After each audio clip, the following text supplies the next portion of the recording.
r/AskReddit by Planet Reddit. What's a medical condition that sounds too insane to be true? Hemispatial neglect makes no sense. Short version. The brain only recognizes usually only the right side of your body, of things etc. The left side is neglected. If asked to draw a circle, patients will draw half a circle and end it with a straight line up the middle.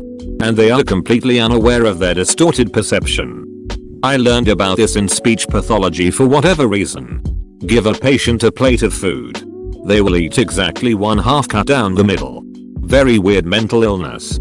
Couldn't really believe it until I saw video of it. My aunt had a stroke a few years ago. And I think she suffered from something similar to this.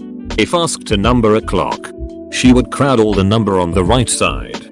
If she set the table, she would only set half of it. There were other examples, but these are the ones I recall right now. I'd like to add that she's doing much better now. Fatal familial insomnia, guaranteed death through the inability to sleep. And lots of horrors along the way, that is, hallucinations and madness. My doctor thought I was developing this in college when I was in my early 20s. Brain scans, blood work, and a multitude of tests later. It turned out to be some type of random amazing hormone imbalance. Nothing would put me under. Not barbiturates. Not sedatives. I was awake for 9 days straight. I don't have the disease, but it did provide some insight into the effects of sleep deprivation. I can tell you this. The disease is worse for those outside than the person suffering from it. After maybe 5 days you aren't really aware of what's happening around you. It doesn't actually hurt anymore and you no longer feel confused or frustrated. You'll lose the ability to understand exactly how jumbled your perception is and how confused your responses are. Granted, you're probably speaking nonsense in a normal voice and answering questions that were not asked. But you just feel lightheaded and tired and slightly wrong. To everyone else around you, however, you are a rambling mess lacking any normal reaction or self-preservation. Shrug. Row. This is really interesting. I'm really sorry about your experience though. Which hormones were out of balance? What did the doctors do to even the balance out? Can you tell me more about how people were perceiving you? More details of how you felt throughout the process? When did you realize you had to seek medical attention? Sorry that I'm being nosy. I just find this extremely interesting. And to stumble over someone who has these experiences is gold to me. Alien hand syndrome. ALS is a rare neurological disorder that causes hand movement without a person being aware of what is happening or having control over the action. The afflicted person may sometimes reach for objects and manipulate them without wanting to do so. Even to the point of having to use the healthy hand to restrain the alien hand. Source: medterms.com link. Like idle hands. Or Dr. Strangelove. Witzel such which is characterized by making bad jokes and puns. Which one then laughs at continuously. So, dads? I think my dad does this. The one that turns your body to bone. I couldn't imagine having my muscles slowly solidify. Sorry for mobile link. NM Wikipedia org link. I saw a documentary about this. It's so scary. When the doctors notice that it's happening to you, they'll recommend you get into comfortable position, usually sitting, because your body will slowly be locked in that position for the rest of your life. I'd kill myself while my arms still worked. Edited. For grammar. Ondine's curse. Or congenital central hyperventilation syndrome. Basically, in the most severe cases, a genetic defect makes it so that you are born not capable of sensing when you need to breathe. Have to spend your whole life on a ventilator with a tracheostomy. Although some progress is being made with diaphragm pacing. I dated a guy with this syndrome. He only needed a ventilator when he slept. But he had to get a pacemaker when he was 21. Due to his heart overcompensating for the oxygen he was struggling to get. It was scary sometimes when we were together and he would start to fall asleep. Oh my, I've never heard of this. So those with this syndrome have to always breathe manually. Holoquinichthyosis. What happens if your skin was rock hard and scale-like? Instead of soft and supple? Nightmares. Edit. To everyone who Google searched it. I told you IT was nightmares. Warning. Do not look this up on Google image search. Had a friend look this up last night. He clicked on Google Images, saw what it was, then immediately dropped his phone as if it bit him with a horrified expression on his face. Allergic to water. End Wikipedia org link. I have chronic idiopathic urticaria, so there's no real cause. I just get hives all the time for no reason. It's been going on since April, and seriously, any kind of urticaria blows. Sometimes hot water makes my hives better. Sometimes it makes them way worse. Pressure almost always makes them worse, so no massages. No bathtubs or hot tubs with jets. And sometimes I get a lovely ring of hives around my waist if my jeans are a little tight. It's a terrible condition. How do they like? Not dehydrate? Ehlers-Danlos syndrome. Specifically type 3. Hypermobility. It's genetic and caused by collagen deficiencies. It makes you super flexible to the point where your muscles can't keep your joints in place. This is the reason I can lick my elbow. I just slip my shoulder slightly out of place. At one point, I stopped shutting the door to my bedroom because I couldn't grip the doorknob due to my fingers slipping out of place. I kept getting stuck in my room. It can be very painful and also has other diseases associated with it. Usually people with this tend to have a lot of dislocations and subluxations. Edit. The Wikipedia page. For anyone that's curious. Edit. For anyone struggling with this or who wants to know more. There is r/Ehlers-Danlos. If I spelled it right. I just found out about EDS and its milder cousin. Benign joint hypermobility because of the link to anxiety disorders. Very interesting how some completely unrelated seeming things may have the same underlying cause. Prosopagnosia, the inability to recognize his faces. I think I might have this. I should figure that out. I normally recognize people I don't know well by their hair. And if I see them outside of where I met them, I very rarely recognize them. I can't remember what people I do recognize look like until I see them. Like right now I have no clue what my boyfriend looks like. And I can only explain what my mom and other family members look like because I would spend time analyzing their faces. Things like she has a long nose with a bump in it. It's not that rare. Most people with mild forms just learn to compensate it and won't get diagnosed. I totally know what you described. It can get really awkward in everyday situations. Autobrewery syndrome. Saccharomyces cerevisiae. Basically carbs are turned into alcohol in your intestinal tract and you get drunk from eating them. Sounds good at first. But imagine never being able to eat carbs before going to work, driving your car, etc. It also isn't as good as it sounds.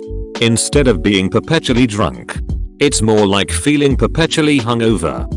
Yay. That wouldn't be pleasant at all. Cold urticaria. My son has this. Basically, he's allergic to cold. In fact, any rapid temperature change causes him to go into anaphylactic shock. For instance, we first discovered this when he was an infant. If his face was exposed to cold air, like in the winter, his whole face turned into a leathery, old man-like consistency as it swelled up and became wrinkled. It faded when we got him in warm air after about half an hour. One bad episode left burst blood vessels in his face for weeks. When he was a little kid, no one believed us. They gave us that smarmy knowing grin of first parents and made up disease. Everyone is allergic to cold. Silly. When he was 6, one of our relatives let him play with a hose one cold morning, and he exploded with red hives. He looked like he'd been splattered with hot grease. When he was 8, a kid threw a snowball in his face, and his face swelled up so bad. The kid, who was 11, was detained by police and social workers because there's no way a snowball could do that kind of damage. They called the hospital and an ambulance came because my son couldn't breathe. Parent versus parent fun ensued when my son's face got back to normal indoors. And the parents accused us of making our kid dramatic. But the EMTs swore that the EpiPen saved him. When he was a teenager, he spent too much time in the hot tub and then dove into a swimming pool and went into anaphylactic shock. He was temporarily blind and had to be in the ambulance for a while before they let him go. It's better now that he is an adult. But when people don't believe him, he just puts an ice cube on his skin to make the magic happen. Basically any urticaria sucks. Because no matter how you try to explain it, you end up sounding stupid. Hey man, you should come play basketball with us. No. I'm good. Thanks though. Man. Come on, we're only playing to 20 points. It'll be fun. I'm good. Really?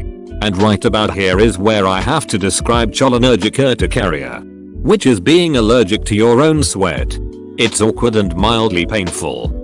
And I really don't feel like being active and sweaty and bumpy and bright red. Sorry for being weird. Ciguatera is an neurotoxin found in some fish that eat toxic algae blooms. You can get it if you cut yourself cleaning fish. Edit. Or if a fish containing the toxin isn't cooked properly. There is no way to remove the toxins or know if a fish has it. Avoiding predatory reef fish is your best option. One of the symptoms is your sense of temperature is reversed. Like you could drink a glass of ice water and it would feel like you poured boiling water in your mouth. Or touch a hot stove and feel like you are touching dry ice. Good thing I don't like fish. What if you touch lukewarm water? Capgras delusion. A disorder which causes the sufferer to believe that someone they know has been replaced by an identical copy. My dad treated a woman who had this. She thought her entire family was replaced and they were spies. It's not as funny as it sounds. It was quite heartbreaking. She wouldn't speak to or acknowledge her children except to scream curses at them. What a horrible situation for those around her. Yeah, that would really interfere with their espionage. Trimethylaminuria, fish odor syndrome. Williams syndrome. It's a neurodevelopmental disease caused by a chromosomal abnormality that causes a person to have elf-like facial features. Think Santa's elves. Not Legolas, but more importantly they have highly developed language skills and cheerful demeanors.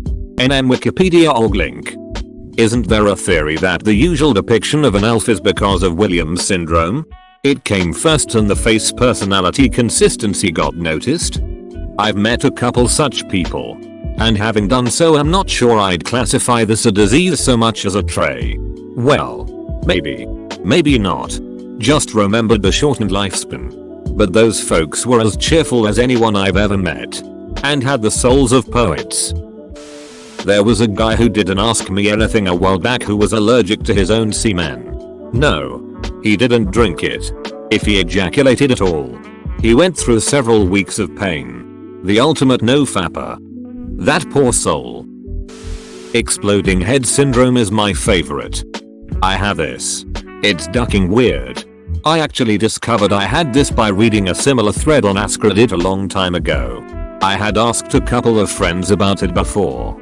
And they all looked at me like I was ducking crazy. After reading it, I was thrilled that I wasn't going mad. And this is actually some weird condition. Also, it says most people that have it are 50 plus. But I've had it ever since I can remember. I've had the weirdest sounds exploding in my head. Usually it's just a bang. But I've had water droplets going from left to right. I've had cars, trains, airplanes, cymbals, puns, claps. Although I don't mind the condition too much. And it only happens like once every 2 weeks. It can be ducking annoying when I've been struggling for hours to fall asleep. Only to be on the verge of sleep and getting woken up by some insanely loud noise in my head. I have this as well. Just discovered in this thread it's a syndrome. It doesn't happen as often as yours. Seems to be related to being extremely tired and going into a deep sleep very fast. For me the sound hasn't changed much. A bomb or explosion. Seeing sounds as colors. I have full spectrum synesthesia. Meaning every one of my senses crosses over into every other one.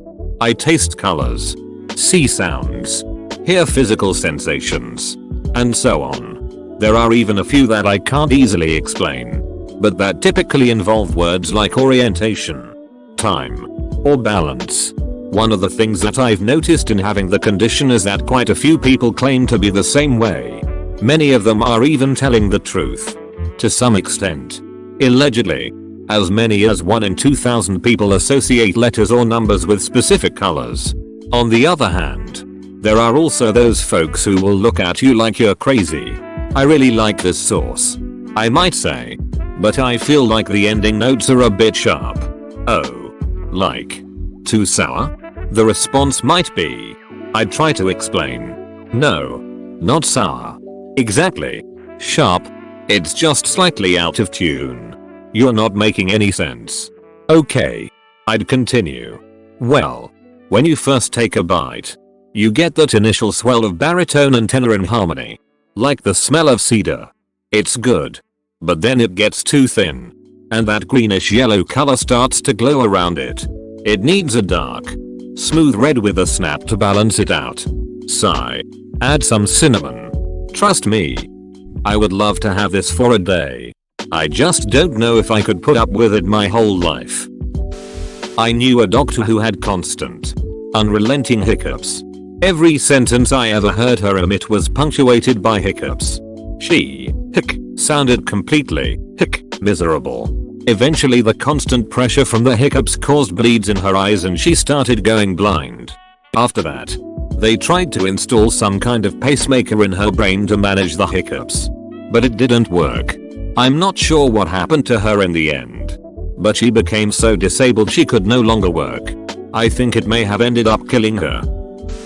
Tourette's syndrome with coprolalia. If you asked a 10-year-old boy to come up with a disease, it would be this. The uncontrollable urge to utter obscene words or socially inappropriate remarks. My sister has Tourette's but without the swears inappropriate remarks. On one hand, I'm sure things are much easier that way. On the other, she used to get super pissed that people only knew it as the swearing disease and felt embarrassed because she just made noises. She has a minor case and medication gets rid of it. Thankfully. My mom's best friend's son has this. He's like a little brother to me. His doc says it's the worst case that he has ever seen. The kid takes it really well. Has a good sense of humor about it. Sometimes it can be really stressful for him though. Alice in Wonderland syndrome. NM Wikipedia.org link. I had this really frequently when I was a kid. I told my mom and she told me I was imagining it. I was really glad to read it's an actual thing because it still happens to me very mildly once every few years as an adult. It was super cool though. I remember closing my eyes and hoping it had happened because it looked like I was in a dollhouse. I'd always stick my hand out in the air because it looked so far away. I have this as well. And I've had the same experience with it. Much more intense as a kid than as an adult. I wonder if that's how it works. Cluster headaches. This is it. This is the most pain a human is capable of experiencing. Women who've had children say childbirth is a walk in the park compared to this. Soldiers who've had limbs blown off would rather step on another landmine than have another episode. But this is pain turned up to 11. And then snap the knob off. What causes it? Nobody ducking knows. Of course. It can happen to anybody. At any time. For no apparent reason. Oh yeah. And there's no treatment. You just have to sit there and take it scream. It is so named because the attacks come in clusters with several happening on an almost daily basis for weeks on end. And then nothing for a while. Maybe a few months. Just enough to give you hope that this nightmare might be over. And then bam. It's back. Full intensity. No mercy. No hope for a cure. Did I mention that this condition has a nickname of suicide headaches? Because it does. Fun fact. Psilocybin, aka magic mushrooms, seem to stop these headaches. And some sufferers have taken to doing shrooms every few months to prevent attacks. Some sufferers actually take small doses daily as a preventative measure. When I say small dose, keep in mind, I mean small ducking dose, where psychedelic effects would be reached at, say, 1.5 grams. People who have cluster headaches will take 10-20 milligrams, 0.01 to 0.02 grams. Cotard delusion. A mental illness where you are completely sure that you are dead. Blind sight. If we include mental illnesses, I have always found paranoia interesting. The thought that there is a conspiracy existing to benefit you rather than being out to get you is awesome. Paranoia, psychology, N Wikipedia or Glink, psychology. My mom had a brain tumor that messed with her hormones and made her skin tan. It was from Cushing's disease, but I don't know how exactly it made her skin tan. It was likely a pituitary tumor that secreted ACTH, which aside from releasing cortisol, proliferates melanocytes in the skin, causing it to get tan. Locked-in syndrome. This sounds like when I ate pot food for the first time. I was completely lucid and I was thinking normally, but I couldn't move anything but my eyes. I was lying on the couch when it just hit me. It was almost as if I didn't know where my muscles were or I forgot how to move them. It seemed to last about 30 minutes. But looking back, I'm sure it was a lot less. Like 5 minutes. I finally regained mobility, being overcome by nausea. I then ran downstairs and projectile vomited into the toilet. I made those brownies way too strong. Hypothymesia, aka highly superior autobiographical memory, HSAM. I found out about this fascinating phenomenon from a pair of segments of 60 Minutes. They can be watched online here. The gift of endless memory. Memory wizards. The gist is that these people are able to remember every moment of their lives. They can instantly recall past events and relive them as if they are doing it again. Like being a time traveler within their own lifespan. For them, a date isn't just a number. It's a trigger for a full range of emotions and a clear chapter into their past. They'll remember the day of the week, the weather, and what they did that day. There's already a TV show about this concept called Unforgettable, about a police detective with this ability. Haven't watched it, but there's all kinds of creative things you could do with this power. Would come in handy to be able to perfectly remember crime scenes, clues, interviews with suspects, etc. Minor spoiler. Nearly all of the people with this ability are single. There is one woman who was married, but she's on her third marriage. I think it's a telling detail that many people with this ability don't seem to get into long-term relationships. Which is sad. On a light-hearted note, somewhere they joked, is it hard to be in a relationship where you remember everything your partner has done wrong? Laughter ensued. And the subjects talked about learning patience. To be even more positive, research into this phenomenon could lead to cures for things like Alzheimer's. If we could figure out what helps these people to remember, we could help people with failing memories too. Thanks for watching. Subscribe for 3 videos a day.